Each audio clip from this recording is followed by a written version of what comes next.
നമ്മൾ ഇന്നത്തെ വീഡിയോയിൽ കോട്ടയത്തെ കുറിച്ചുള്ള കുറച്ച് ക്വസ്റ്റ്യൻസ് ഡിസ്കസ് ചെയ്യുകയാണ്. കോട്ടയം ജില്ല നിലവിൽ വന്ന വർഷമൊക്കെ നമുക്കറിയാം. 1949 ജൂലൈ 1 കോട്ടയം നിലവിൽ വന്നത്. 1949 ജൂലൈ 1. അതുപോലെ വളരെ പ്രധാനപ്പെട്ട ഒരു ക്വസ്റ്റ്യനാണ്. കേരളത്തിൽ കടൽ തീരമില്ലാത്ത ഒരു ജില്ലയാണ് കോട്ടയം. കേരളത്തിൽ കോട്ടയം ജില്ലയ്ക്ക് എന്തില്ല? കടൽ തീരമില്ല. കോട്ടയം ജില്ലയ്ക്ക് കടൽ തീരമില്ല. അതുപോലെ തന്നെ ഇന്ത്യയിൽ സമ്പൂർണ്ണ സാക്ഷരത നേടിയ ആദ്യത്തെ പട്ടണം, ഇന്ത്യയിൽ സമ്പൂർണ്ണ സാക്ഷരത നേടുന്ന ആദ്യത്തെ പട്ടണമാണ് കോട്ടയം. അതുപോലെ തന്നെ കേരളത്തിൻ്റെ അക്ഷര നഗരി എന്നറിയപ്പെടുന്നു കോട്ടയം. കേരളത്തിൻ്റെ അക്ഷര നഗരി എന്നറിയപ്പെടുന്നത് കോട്ടയമാണ്. അതുപോലെ പറയുകയാണെങ്കിൽ ദക്ഷിണ മൂകാംബിക എന്നറിയപ്പെടുന്ന പനച്ചിക്കാട് ഭഗവതി ക്ഷേത്രം എവിടെ സ്ഥിതി ചെയ്യുന്നു? കോട്ടയം. ദക്ഷിണ മൂകാംബിക എന്നറിയപ്പെടുന്ന പനച്ചിക്കാട് ഭഗവതി ക്ഷേത്രം സ്ഥിതി ചെയ്യുന്ന എവിടെയാണ്? കോട്ടയത്താണ്. അതുപോലെ തന്നെ കേരള സ്റ്റേറ്റ് ഫോറസ്റ്റ് ഡെവലപ്മെന്റ് കോർപ്പറേഷന്റെ ആസ്ഥാനം എവിടെയാണ്? കോട്ടയമാണ്. കേരള സ്റ്റേറ്റ് ഫോറസ്റ്റ് ഡെവലപ്മെന്റ് കോർപ്പറേഷന്റെ ആസ്ഥാനം കോട്ടയമാണ്.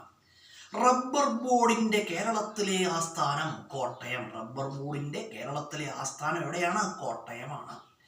മലയാള മനോരമയുടെ ആസ്ഥാനം, മലയാള മനോരമ എന്ന ദിനപത്രത്തിന്റെ ആസ്ഥാനം എവിടെയാണ്? കോട്ടയമാണ്. അതുപോലെ അൽഫോൻസാമയുടെ ശവകുടീരം ആയ ഭരണങ്ങാനം പള്ളി എവിടെയാണ്? അൽഫോൻസാമയുടെ ശവകുടീരം എവിടെ സ്ഥിതി ചെയ്യുന്നു? എവിടെയാണ്? ഭരണങ്ങാനം പള്ളി എവിടെയാണ്? കോട്ടയമാണ്. ഭരണങ്ങാനം പള്ളി എവിടെ സ്ഥിതി ചെയ്യുന്നു? ആൻസർ കോട്ടയം. അതുപോലെ കടമറ്റം പള്ളി എവിടെ സ്ഥിതി ചെയ്യുന്നു? കോട്ടയം. കടമറ്റം പള്ളി എന്ന് പറഞ്ഞാൽ എവിടെയാണ്? കോട്ടയം ജില്ലയിലാണ്. അതുപോലെ തന്നെ വൈക്കം ശിവക്ഷേത്രം എവിടെ സ്ഥിതി ചെയ്യുന്നു എന്ന് ചോദിച്ചാൽ കോട്ടയം. തിരുനക്കര മഹാദേവ ക്ഷേത്രം സ്ഥിതി ചെയ്യുന്നത് എവിടെയാണ്? കോട്ടയം. തിരുനക്കര ക്ഷേത്രം സ്ഥിതി ചെയ്യുന്നത് കോട്ടയം. തിരുനക്കര മൈതാനം എവിടെയാണ്? കോട്ടയത്താണ്. തിരുനക്കര മൈതാനം കോട്ടയം. അതുപോലെ തന്നെ ഈ ഏഴരപ്പൊന്നാന എഴുന്നള്ളത്ത് നടത്തുന്ന ഏറ്റുമാനൂർ ശിവക്ഷേത്രം എവിടെയാണ്? കോട്ടയം ജില്ലയിലാണ്. ഞാൻ 2 തവണ ഏറ്റുമാനൂർ ശിവക്ഷേത്രത്തിൽ പോയി തൊഴുതിട്ടുണ്ട്. 2 തവണ. ഏറ്റുമാനൂർ ശിവക്ഷേത്രം ഏത് ജില്ലയിലാണെന്ന് ചോദിച്ചാൽ ആൻസർ എന്താണ്? ഏറ്റുമാനൂർ കോട്ടയം ജില്ലയിലാണ്. അതുപോലെ വൈക്കം ശിവക്ഷേത്രം എവിടെയാണ്? കോട്ടയത്താണ്. വൈക്കം സത്യാഗ്രഹം നടന്ന ജില്ലയെന്ന് ചോദിച്ചാൽ ആൻസർ കോട്ടയമാണ്. എറണാകുളം അല്ല, കോട്ടയമാണ്. വൈക്കം സത്യാഗ്രഹം നടന്ന ജില്ല ആൻസർ കോട്ടയം. വൈക്കത്തഷ്ടമി എന്ന് കേട്ടു. വൈക്കത്തഷ്ടമി എന്ന് പറഞ്ഞാൽ വളരെ ഫേമസ് ആയ ഒരു ഫെസ്റ്റിവലാണ്. അത് സ്ഥിതി ചെയ്യുന്ന എവിടെ? വൈക്കത്തഷ്ടമി നടന്ന ജില്ല ഏതാണ്? കോട്ടയമാണ്.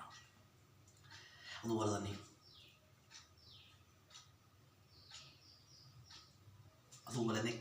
ഇന്ത്യയിലെ ആദ്യത്തെ അക്ഷര മ്യൂസിയം സ്ഥിതി ചെയ്യുന്ന എവിടെയാണ്? കോട്ടയം.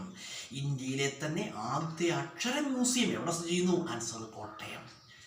കോട്ടയം സ്ഥിതി ചെയ്യുന്നത് ഏതു നദിയുടെ തീരത്താണെന്ന് ചോദിച്ചാൽ മീനച്ചിലാറിന്റെ തീരത്ത് സ്ഥിതി ചെയ്യുന്ന പട്ടണമാണ് കോട്ടയം. അതുപോലെ കോട്ടയം ജില്ലയിലെ ഏറ്റവും നീളം കൂടിയ നദി ഏതാണ്? മൂവാറ്റുപുഴ ആറ്.